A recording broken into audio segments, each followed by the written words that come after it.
सफलता पाने के लिए प्रभु का एक आशीर्वाद ही काफ़ी है। हेलो फ्रेंड्स, मैं हूँ प्रीत कमल। मेरे चैनल पर फिर से आप लोगों का स्वागत है। आज की कहानी है एक संत जी की, जो अपना भव्य आश्रम बनाने के लिए पैसा इकट्ठा करना चाहते थे और जिसके लिए वो अलग अलग जगहों पर घूम रहे थे। तभी घूमते घूमते वो एक गाँव में पहुँचे जहाँ पर उनकी एक शिष्या, जो कि एक बुजुर्ग महिला थी, वो रहती थी। तो उन्होंने डिसाइड किया कि आज की रात वो उन बुजुर्ग महिला के घर पर ही व्यतीत करेंगी। वो बुजुर्ग महिला बहुत खुश हुई। उन्होंने उन्हें भोजन दिया और उसके बाद उन्हें एक बिस्तर पर चादर बिछाकर तकिया लगा दिया और खुद वो जमीन पर टाट बिछाकर लेट गई। और जैसे ही वो लेटी वैसे ही वो सो गई। ये देखकर संत जी बड़े हैरान हुए कि मुझे तो इस बिस्तर पर भी नींद नहीं आ रही है, क्योंकि उन्हें सॉफ्ट सॉफ्ट गद्दों पर सोने की आदत थी। लेकिन ये बुजुर्ग महिला किस तरह से टाट पर ही सो गई है, ये सोचकर वो बहुत अचंभित थे और उन्होंने सोचा कि इसका राज तो वो जानकर ही रहेंगे। जैसे ही वो बुजुर्ग महिला सुबह जल्दी उठी तो उसने अपनी दिनचर्या का काम करना शुरू कर दिया। उसने गाय को चारा दिया, पंछियों को दाना डाला और अपना भोजन का काम किया। फिर उसके बाद भोजन बनाना शुरू किया। फिर भोजन बनाने के बाद उन्होंने भगवान का नाम सिमरन किया, अपने गुरु को प्रणाम किया, उन्हें भोजन दिया और फिर उसके बाद उन्होंने खुद खाना खाया। फिर इसी तरह से आस पड़ोस की कुछ छोटी लड़कियों को बुलाया अपने पास, अपने आंगन में बिठाया और फिर उसके बाद उन्हें हरि भजन सुनाया, हरि भजन का ज्ञान दिया और भजन कीर्तन करने के बाद फिर दोबारा से सूरज को जल अर्पण करने के बाद उन्होंने अपना शाम का संध्या भोजन का कार्यक्रम जो था वो करना शुरू कर दिया।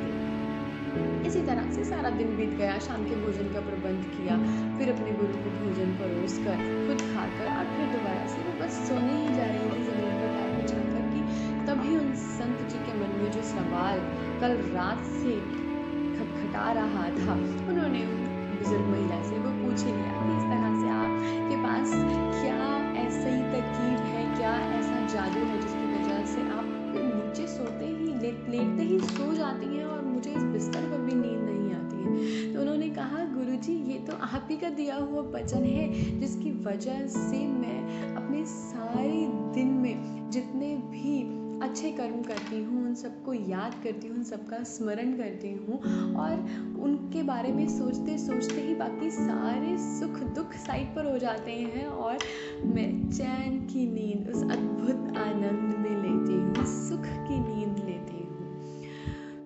ये बात सुनकर संत जी बहुत प्रसन्न भी हुए और अचंभित भी कि उनके ही कहे गए वचनों से उनके शिष्य किस तरह से चैन और सुख की जिंदगी व्यतीत कर रहे हैं और वो खुद उस सुख को ढूंढने के लिए पैसों के पीछे भागने की सोच रहे थे।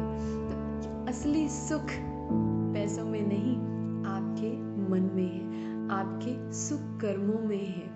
अगर आप अच्छे कर्म करते हैं तो आपको ज़रूर ही रात को अच्छी नींद आएगी और बहुत खुशी खुशी आप अपने परमात्मा का नाम सिमरन करते हुए सुख की नींद ले सकते हैं। यही आज की कहानी का मॉरल है कि जो प्राप्त है वही पर्याप्त है। तो जो आपके पास है उसी को बस अबंडेंस समझिए और उसके लिए भगवान का शुक्रिया अदा करते हुए हर रात चैन की नींद सोइए। इस मोरल ऑफ द स्टोरी के साथ मैं आप लोगों से अलविदा लेती हूँ। फिर से वादा करती हूँ एक नई कहानी, एक नई इंस्पिरेशनल स्टोरी के साथ फिर से आप लोगों को मिलूंगी। तब तक मेरे चैनल को ज़रूर सब्सक्राइब कीजिए और अगर मेरी कहानी आपको पसंद आ रही है तो उन्हें लाइक, शेयर और कमेंट करना मत भूलिए। Thank you.